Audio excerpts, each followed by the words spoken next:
A wrongful conviction is overturned. The Riverside DA's office today dismissed the murder case against Horace Roberts. Oceanside man who was exonerated for a murder that happened in Riverside County. In fact, in a few minutes, the two men prosecutors say actually committed the murder 20 years ago will be in court. Framed for a murder he didn't commit. Tonight, after roughly 8,000 days locked away in a prison cell, an innocent Oceanside man is finally free.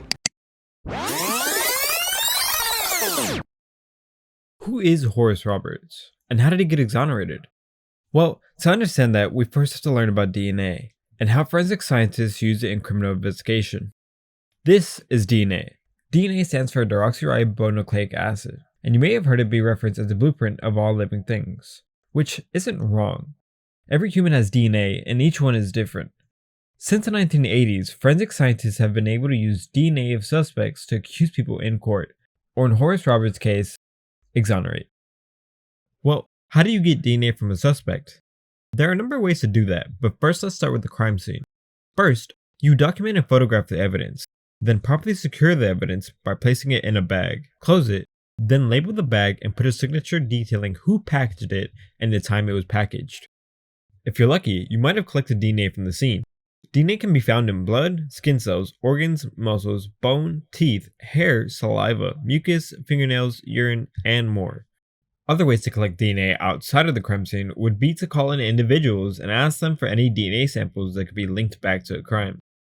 Now that we know more about DNA, let's learn about Horace and his exoneration.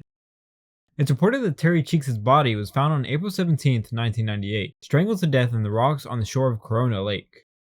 Investigations were quickly focused on Horace when it was discovered that he had been having an affair with Terry Cheek. Because Horace had been caught having an affair, he lied heavily and gave many false statements to police during questioning. This, along with the fact that a watch assumed to belong to Horace was found next to the body, gave prosecutors a strong position in court. He was then sentenced to 15 years to life on July 16, 1999. Horace decided to contact the California Innocence Project, or CIP for short, and over the next decade, they decided to run DNA tests on much of the evidence that was found at the scene.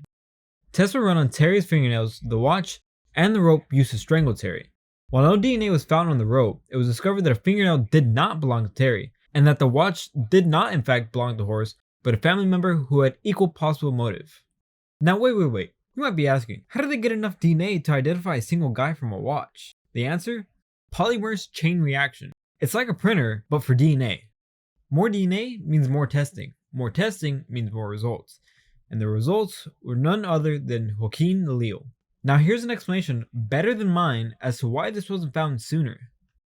Really turn the tide. Okay, so let's talk about that DNA evidence. 20 years ago, 1998 to 1999, when this case was being played out, it doesn't really seem like it was that long ago, and yet where was DNA evidence then? Was it even tested? Did they know that it was part of the file? So there was DNA and it was tested. The San Bernardino Crime Lab did some testing and confirmed that there was male DNA, but not enough to get a full profile. At the time, it took about the size of a quarter of genetic material to get a full profile, and they were testing the fingernails and just didn't get a full profile from it.